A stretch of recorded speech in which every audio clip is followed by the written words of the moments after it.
ನಮಸ್ಕಾರ ಸ್ನೇಹಿತರೆ, ಚಿಕಿತ್ಸಕ ವಾಹಿನಿಗೆ ಸ್ವಾಗತ. ಚಲನಚಿತ್ರ ರಂಗದಲ್ಲಿ ಒಂದು ಪದ್ಧತಿ ಇದೆ. ಬಹಳ ಜನಪ್ರಿಯ ನಟರಿದ್ರೆ ನಿರ್ಮಾಪಕರು ಅವ್ರ ಬಳಿಗೆ ಹೋಗಿ, ನೀವು ನಮಗೆ ಒಂದು ಚಿತ್ರ ಮಾಡಿಕೊಡ್ಬೇಕು, ಇವತ್ತಲ್ಲ ಮುಂದೊಂದು ದಿನ ಮಾಡಿಕೊಡಿ ಅಂತ ಮುಂಗಡ ಕೊಟ್ಟು ಬರ್ತಾರೆ. ಅಂತಹದ್ದೇ ಬೇಡಿಕೆ ಒಬ್ಬ ಕನ್ನಡ ಕಾದಂಬರಿಕಾರರಿಗೆ 70-80ರ ದಶಕದಲ್ಲಿ ಇತ್ತು ಅಂದ್ರೆ ಈಗಿನ ಕಾಲದವರು ನಂಬುವುದಿಲ್ಲ, ಆದರೆ ನಂಬಲೇಬೇಕು. ಆ ದಿಗ್ಗಜ ಕಾದಂಬರಿಕಾರರೇ ಟಿ.ಕೆ. ರಾಮರಾವ್. 60-80ರ ದಶಕದಲ್ಲಿ ಬಹಳ ಜನಪ್ರಿಯ ಕಾದಂಬರಿಕಾರರು ಅವರು. ಜನ ಮುಗಿಬಿದ್ದು ಅವರ ಪುಸ್ತಕಗಳನ್ನ ಕೊಂಡು ಓದ್ತಾ ಇದ್ರು. 70-80ರ ದಶಕದಲ್ಲಿ ಬೆಂಗಳೂರಿನ ಹಲವಾರು ಬಡಾವಣೆಗಳಲ್ಲಿ ಕಿರು ಗ್ರಂಥಾಲಯಗಳು ಇರ್ತಿದ್ವು. ಅದು ಸಣ್ಣ ಗ್ರಂಥಾಲಯ. ಅಲ್ಲಿ ವಾರಪತ್ರಿಕೆ, ಮಾಸಪತ್ರಿಕೆ, ತ್ರೈಮಾಸಿಕಗಳು, ಕತೆ, ಕಾದಂಬರಿಗಳು, ಕಾಮಿಕ್ಸ್ಗಳು ಸಿಗ್ತಾ ಇದ್ವು. ಗೃಹಿಣಿಯರಿಗೆ, ಮಕ್ಕಳಿಗೆ ಬಹಳ ಅಚ್ಚುಮೆಚ್ಚು ಅದು. ಅದನ್ನ ಸರ್ಕ್ಯುಲೇಟಿಂಗ್ ಲೈಬ್ರರಿ ಅಂತ ಕರೀತಾ ಇದ್ರು. ಜಯನಗರ ಬಡಾವಣೆಯಲ್ಲೇ ಹಲವಾರು ಸರ್ಕ್ಯುಲೇಟಿಂಗ್ ಲೈಬ್ರರಿಗಳಿದ್ವು. ಆದ್ರೆ ಈಗ ಯಾವುದೂ ಇಲ್ಲ, ಅವೆಲ್ಲ ಇತಿಹಾಸದ ಪುಟ ಸೇರಿದೆ. ಆ ಗ್ರಂಥಾಲಯಗಳಲ್ಲಿ ಸಾಯಿಸುತೆ, ತ್ರಿವೇಣಿ, ಪಂಕಜ, ರಾಧಾದೇವಿ, ಉಷಾ ನವರತ್ನರಾಮ್ ಹೀಗೆ ಜನಪ್ರಿಯ ಬರಹಗಾರ್ತಿಯರ ಪುಸ್ತಕಗಳಿರ್ತಿದ್ವು. ಜೊತೆಗೆ ತರಾ ಸುಬ್ರಾಯರು, ಟಿ.ಕೆ. ರಾಮರಾಯರ ಪುಸ್ತಕಗಳು ಸದಾಕಾಲ ಇರ್ತಿದ್ವು. ಜನ ಅದನ್ನ ಇಷ್ಟಪಟ್ಟು ಓದ್ತಾ ಇದ್ರು. ಒಂದು ಇಡೀ ಕನ್ನಡ ಓದುಗ ಸಮುದಾಯವನ್ನ ಹಿಡಿದಿಟ್ಟುಕೊಂಡ ಪ್ರಮುಖ ಕಾದಂಬರಿಕಾರರಲ್ಲಿ ಟಿ.ಕೆ. ರಾಮರಾಯರು ಒಬ್ರು. ಟಿ.ಕೆ. ರಾಮರಾಯರು ಮೊದಲು ಸಾಮಾಜಿಕ ಕಾದಂಬರಿಗಳಿಂದ ಪ್ರಖ್ಯಾತಿ ಗಳಿಸಿ ಆನಂತರ ಪತ್ತೇದಾರಿ ಕಾದಂಬರಿಗಳತ್ತ ಹೊರಳ್ತಾರೆ. ಪತ್ತೇದಾರಿ ಕಾದಂಬರಿಗಳ ದಿಗ್ಗಜ ಲೇಖಕರು ಅಂತ ಅನ್ಸ್ಕೋತಾರೆ. ಹಲವಾರು ಕಾದಂಬರಿಗಳನ್ನ ರಚಿಸಿದ್ದಾರೆ. ಬಹುತೇಕ ಕಾದಂಬರಿಗಳು ಯಶಸ್ವಿ ಕಾದಂಬರಿಗಳು.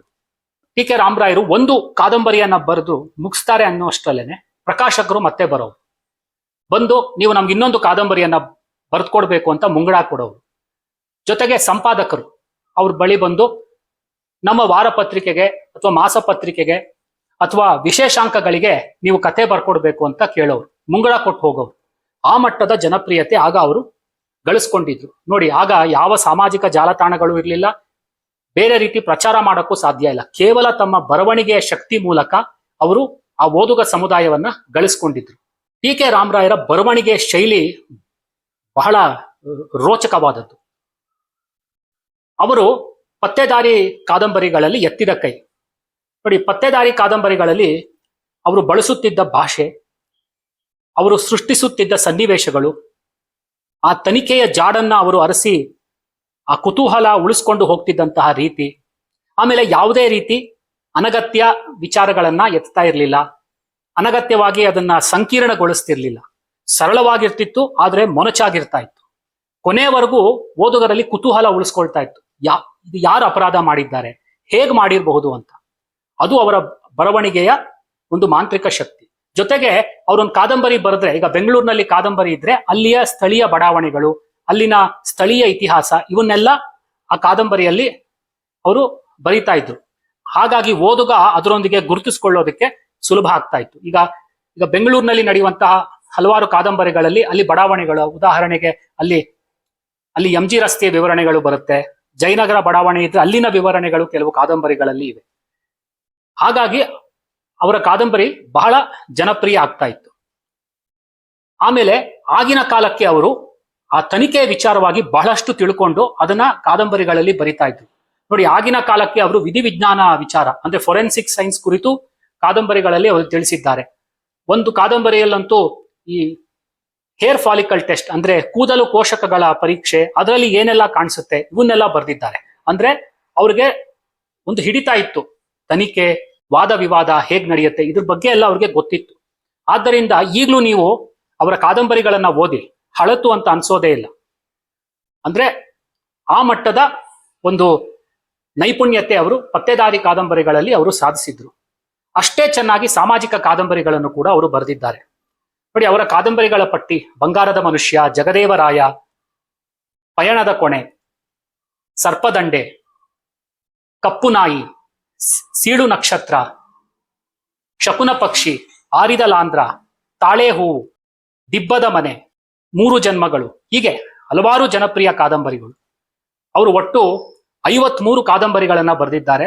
14 ಸಣ್ಣ ಕಥಾ ಸಂಕಲನಗಳನ್ನ ಬರೆದಿದ್ದಾರೆ, 5 ಕಿಶೋರ ಸಾಹಿತ್ಯದ ಪುಸ್ತಕಗಳನ್ನ ಬರೆದಿದ್ದಾರೆ, ಹಾಗೂ 1 ಪ್ರವಾಸ ಕಥನವನ್ನ ಕೂಡ ಬರೆದಿದ್ದಾರೆ. ಶ್ರೀಮಂತ ಸಾಹಿತ್ಯ ಕೃಷಿ ಅವರದ್ದು. ಈ 53 ಕಾದಂಬರಿಗಳಲ್ಲಿ ಬಹುತೇಕ ಜನಪ್ರಿಯ ಕಾದಂಬರಿಗಳು. ಆಗಿನ ಕಾಲದವ್ರಿಗಂತೂ ಬಹಳಷ್ಟು ಕಾದಂಬರಿಗಳು ಈಗಲೂ ಕೂಡ ನೆನಪಿನಲ್ಲಿರುವಂಥದ್ದು. ಅವರ ಕಾದಂಬರಿಗಳು ಹಲವಾರು ಕನ್ನಡ ಚಲನಚಿತ್ರರಂಗದಲ್ಲಿ ಚಿತ್ರಗಳಾಗಿ ದೊಡ್ಡ ದಾಖಲೆ ಮಾಡಿದೆ. ಉದಾಹರಣೆಗೆ ಮೊದಲು ಬರೋದೆ ಸರ್ವಕಾಲಿಕ ಶ್ರೇಷ್ಠ ಚಿತ್ರ ಬಂಗಾರದ ಮನುಷ್ಯ. ಗ್ರಾಮ್ಯ ಬದುಕು ಹಾಗೂ ಮಾನವೀಯ ಸಂಬಂಧದ ಆ ಮೌಲ್ಯಗಳನ್ನ ಎತ್ತಿ ಹಿಡಿಯುವಂತಹ ಕಾದಂಬರಿ ಅದು. ಭಾರತೀಯ ಚಿತ್ರರಂಗದಲ್ಲೇ ದಾಖಲೆ ಮಾಡ್ತು, ಜೊತೆಗೆ ಸಾಮಾಜಿಕ ಕ್ರಾಂತಿ ಕೂಡ ಮಾಡ್ತು. ಆ ಚಿತ್ರವನ್ನ ನೋಡಿ ಬಹಳಷ್ಟು ಜನ ಮತ್ತೆ ಗ್ರಾಮಗಳಿಗೆ ಹೋಗಿ ಬೇಸಾಯ ಮಾಡಿದಂತಹ ನಿದರ್ಶನಗಳನ್ನ ಪತ್ರಿಕೆಗಳು ಆಗಲೇ ದಾಖಲು ಮಾಡಿದ್ದು. ರೆಬಲ್ ಸ್ಟಾರ್ ಅಂಬರೀಷ್ ಅವರು ನಟಿಸಿದಂತಹ ಮಣ್ಣಿನ ದೋಣಿ, ಸಾಹಸ ಸಿಂಹ ವಿಷ್ಣುವರ್ಧನ್ ಅವರು ನಟಿಸಿರುವ ಹಿಮಪಾತ, ಲಕ್ಷ್ಮಿ ಅವರು ನಟಿಸಿದ ಸೇಡಿನ ಹಕ್ಕಿ, 3 ಜನ್ಮಗಳು, ಸೀಳು ನಕ್ಷತ್ರ, ಮರಳು ಸರಪಣಿ, ಹೀಗೆ ಹಲವಾರು ಅವರ ಕಾದಂಬರಿಗಳು ಜನಪ್ರಿಯ ಚಿತ್ರಗಳಾಗಿವೆ. ಹಾಗಾಗಿ ಚಿತ್ರರಂಗಕ್ಕೆ ಅವರ ಕೊಡುಗೆ ಅಪಾರ. ಅವರು ತಮ್ಮ ಕಾದಂಬರಿಗಳಲ್ಲಿ ಸಂಭಾಷಣೆ ಇರುತ್ತಲ್ಲ, ಅದು ಓದುವುದೇ ಬಹಳ ರೋಚಕ ಸಂಗತಿ, ಸ್ವಾರಸ್ಯಕರ ಸಂಭಾಷಣೆ. ಬಹುಶಃ ಅವರು ಚಿತ್ರರಂಗದಲ್ಲಿ ಬಂದು ಸಂಭಾಷಣೆ ಬರಿತಾ ಇದ್ರೆ ಕೂಡ ಅದರಲ್ಲೂ ಜನಪ್ರಿಯರಾಗ್ತಾ ಇದ್ರೋ ಏನೋ, ಆದ್ರೆ ಅವರು ಕಾದಂಬರಿ ರಚನೆಯಲ್ಲೇ ಮಾತ್ರ ತೊಡಗಿಸ್ಕೊಂಡ್ರು. ನೋಡಿ, ರಾಮರಾಯರು ಹುಟ್ಟಿದ್ದು ಹೊಸದುರ್ಗದಲ್ಲಿ. ಅವರ ಪ್ರೌಢ ಶಿಕ್ಷಣ ಕೋಲಾರದಲ್ಲಾಗುತ್ತೆ. ಆನಂತರ ಅವರು ಗಣಿತಶಾಸ್ತ್ರದಲ್ಲಿ ಪದವಿಯನ್ನ ಪಡಿತಾರೆ. ಚನ್ನಪಟ್ಟಣದಲ್ಲಿ ಮನೆ ಪಾಠ ಅಂದ್ರೆ ಟ್ಯುಟೋರಿಯಲ್ಸ್ ಆರಂಭಿಸ್ತಾರೆ. ಹಲವಾರು ವರ್ಷಗಳು ನಡೆಸ್ಕೊಂಡು ಬರ್ತಾರೆ. ಜೊತೆಗೆ ಔಷಧಿ ವ್ಯಾಪಾರವನ್ನ ಕೂಡ ಶುರು ಮಾಡ್ತಾರೆ. ಆನಂತರ ಬೆಂಗಳೂರಿಗೆ ಬಂದು ಸಾಹಿತ್ಯ ಕೃಷಿಯನ್ನ ಮುಂದುವರಿಸ್ತಾರೆ. ಅವರ ಒಂದು ಪುಸ್ತಕ ಶಕುನ ಪಕ್ಷಿ, ಇದು ಬಹಳ ಜನಪ್ರಿಯವಾದ ಕಾದಂಬರಿ. ಇದೇ ಕಾದಂಬರಿಯಲ್ಲಿ ಆರಿದಲಾಂಧ್ರ ಮತ್ತು ತಾಳೆ ಹೂ ಅನ್ನುವ ಕಥೆಗಳು ಕೂಡ ಇವೆ. ನೋಡಿ, ಅವರ ಒಂದು ಕಾದಂಬರಿ ಇದ್ದಂತೆ ಇನ್ನೊಂದು ಕಾದಂಬರಿ ಇರ್ತಾ ಇರ್ಲಿಲ್ಲ. ಅದೇ ಅವರು ಜನಪ್ರಿಯ ಆಗೋದಕ್ಕೆ ಮತ್ತೊಂದು ಕಾರಣ, ವಿಶಿಷ್ಟವಾದ ಕಥಾವಸ್ತುಗಳು. ಈಗ ಶಕುನ ಪಕ್ಷಿ ನಾಟಕದ ಹಿನ್ನೆಲೆ ಇರುವಂತಹ ಒಂದು ಕಾದಂಬರಿ ಆದರೆ, ಈ ಆರಿದಲಾಂಧ್ರ ಗ್ರಾಮೀಣ ಹಿನ್ನೆಲೆ ಉಳ್ಳಂತಹ ಕಾದಂಬರಿ. ಈ ತಾಳೆ ಹೂ ಇದು ಒಂದು ಕಾರ್ಪೊರೇಟ್ ಜಗತ್ತಿನ ಕುರಿತಾದಂತಹ ಒಂದು ಕಾದಂಬರಿ. ಹೀಗೆ ಆ ವಿಶಿಷ್ಟತೆಯನ್ನ ಕಾಪಾಡಿಕೊಂಡು ಬರೋದು ಒಂದು ಕಾದಂಬರಿಯಿಂದ ಇನ್ನೊಂದು ಕಾದಂಬರಿಗೆ ಅದು ಬಹಳ ಕಷ್ಟದ ಕೆಲಸ. ಅದರಲ್ಲಿ ಟಿ.ಕೆ. ರಾಮರಾವ್ ಅವರು ಗೆದ್ದಿದ್ರು. ಇಂತಹ ಒಬ್ಬ ಧೀಮಂತ ಕಾದಂಬರಿಕಾರರ ಕೃತಿಗಳು ಈಗ ಮತ್ತೆ ಹೊಸ ವಿನ್ಯಾಸದಲ್ಲಿ ಪ್ರಕಟಿಸಲಾಗ್ತಾ ಇದೆ. ಈಗಲೂ ಕೂಡ ಓದುಗರು ಅದನ್ನ ಕೊಂಡ್ಕೊಂಡು ಓದ್ತಾ ಇದ್ದಾರೆ. ಆಗಿನ ಕಾಲದವರು ಇವತ್ತು ಅವರ ಪುಸ್ತಕಗಳನ್ನ ಓದ್ದವರು ವಿಶ್ವದ ನಾನಾ ಭಾಗಗಳಲ್ಲಿದ್ದಾರೆ. ಅವರು ಕೂಡ ಇದನ್ನ ತರಿಸ್ಕೊಂಡು ಓದ್ತಾರೆ. ಇದು ಟಿ.ಕೆ. ರಾಮರಾಯರ ಆ ದೈತ್ಯ ಪ್ರತಿಭೆ. ಅಕ್ಷರಶಃ ಕನ್ನಡ ಕಾದಂಬರಿ ಲೋಕದಲ್ಲಿ ಸಂಚಲನವನ್ನ ಸೃಷ್ಟಿಸಿದಂಥವರು ಟಿ.ಕೆ. ರಾಮರಾಯರು. ಅವರ ಪುಸ್ತಕಗಳು ಜನಪ್ರಿಯ ಕನ್ನಡ ಪುಸ್ತಕ ಮಳಿಗೆಗಳಲ್ಲಿ ದೊರೆಯುತ್ತೆ. ಆಸಕ್ತರು ಮತ್ತೆ ಅದನ್ನ ಕೊಂಡ್ಕೊಂಡು ಓದಿ ಆನಂದಿಸಬಹುದು. ಮುಂದಿನ ತಲೆಮಾರಿಗೆ ಅವರ ಕುರಿತು ತಿಳಿಸಬಹುದು. ಬಹಳ ಸಣ್ಣ ವಯಸ್ಸಿನಲ್ಲೇ ಅವರು ತೀರ್ಕೊಳ್ತಾರೆ. ಟಿ.ಕೆ. ರಾಮರಾವ್, ಕನ್ನಡ ಕಾದಂಬರಿ ಲೋಕದ ಬಂಗಾರದ ಕಥೆ. ನಮಸ್ಕಾರ.